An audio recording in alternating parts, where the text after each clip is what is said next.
एक समय की बात है, एक जंगल में एक शेरनी अपने बच्चे को जन्म देते हुए वह वहीं पे मर जाती है। शाम का समय था और उस रास्ते से बहुत सारे बकरियां गुजर रहे थे और वह शेरनी के बच्चे भी उन्हीं बकरियों के झुंड में शामिल होकर के उनके साथ चले जाते हैं। उन्हीं के साथ रहना शुरू कर देते हैं। उन्हीं के साथ उनका रहन सहन और खान पान को वह अपने जिंदगी में अमल कर जाते हैं। वह शेरनी का बच्चा कभी मांस नहीं खाया था, इसलिए उसे मांस का स्वाद पता नहीं था। वह बकरियों के साथ में रह करके वह शेरनी का बच्चा घास खाना शुरू कर दिया था। उसे खुद को ये नहीं मालूम था कि मैं इस जंगल का सबसे राजा हूँ और मुझसे पूरा जानवर और पूरा जंगल का जानवर मुझसे डरते हैं। उसे ये पता नहीं था।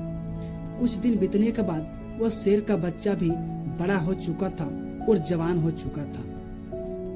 वह जंगल की तरफ एक दिन सभी बकरियों के साथ में चरने के लिए जाता है और सभी बकरियां और वह शेर जंगल में अपनी अपनी भोजन की तलाश करना शुरू कर देते हैं। तभी अचानक जंगल से एक जंगली शेर निकलता है और उन सभी बकरियों पे हमला बोल देता है। सभी बकरियां अपनी अपनी जान बचा करके उस जंगल से भागना शुरू कर देते हैं। लेकिन वह जंगल का शेर वह शेर को देख करके हैरान हो जाता है कि इतना जवान शेर और इन सभी बकरियों के साथ में रह करके ये क्या कर रहा है।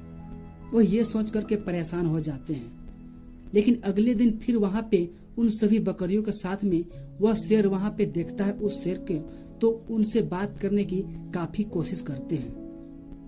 वहाँ पे सभी बकरियां अपने अपनी जान बचा करके वहाँ से भाग जाते हैं। तब वह जंगली शेर वह शेर से बात करते हैं और वह शेर डरते हुए कहते हैं कि प्लीज मुझे छोड़ दो, मुझे माफ कर दो, इसमें मेरी कोई गलती नहीं है। तभी वह जंगल का शेर कहता है कि तुम डरो मत, मैं तुझे नहीं मारूंगा, तुम तो मेरे बिरादरी का हो। फिर भी उसे खुद के ऊपर भरोसा और विश्वास नहीं हो रहा था। तभी जंगली शेर उस शेर को पकड़ करके नदी में ले जाता है और उसे पानी में देखने के लिए कहता है। जब वह शेर खुद को पानी में देखता है और उस जंगली शेर को देखता है तो उसे सेम चीजें नजर आती है। उसके बॉडी भी, उसकी चेहरा भी सेम चीजें उसे नजर आता है। तब उसे खुद को अपनी ताकत का एहसास होता है, खुद को अपनी पहचानने का उसके अंदर में एक नई ऊर्जा उत्पन्न होता है। उसे ये समझ में आ जाता है कि मैं बकरियों के साथ में रह करके मैं बकरी नहीं हूँ, मैं इस जंगल का एक राजा हूँ और मुझसे पूरा जानवर जंगल का डरते हैं। ये उसे उस दिन एहसास हुआ, उस दिन उसे समझ में आया।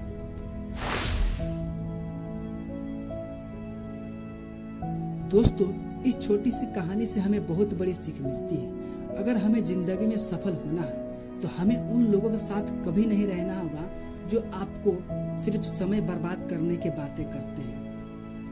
अगर आपको जिंदगी में सफल होना है तो आपको उन लोगों से रहना होगा जो इंसान इस दुनिया में सफल हो चुके हैं, जो इस दुनिया में कामयाब इंसान बन चुके हैं। उनके साथ रह करके, उनका तौर तरीका सीख करके आप अपने आप को उस मुकाम तक पहुंच सकते हैं। लेकिन आप उन्हीं लोगों के साथ रहोगे जो आपका गांव घर का दोस्त है, उसे दुनियादारी से कुछ मतलब नहीं होता है, सिर्फ उसे अपने आप से मतलब होता है। उसे जिंदगी में क्या करना है और क्या नहीं करना है ये उसे पता ही नहीं होता है। उनके साथ रहोगे तो आपका भी मेंटलिटी वही हो सकता है, आप खुद को कभी बदल नहीं सकते। दोस्तों, यह छोटी सी कहानी से आपको कुछ सीखने के लिए मिला है तो वीडियो को लाइक कर देना, और कहानी अच्छी लगी है तो चैनल को सब्सक्राइब कर देना। फिर मिलता हूँ नेक्स्ट वीडियो में इसी तरह की नई कहानी के साथ। तब तक के लिए आप सभी को धन्यवाद।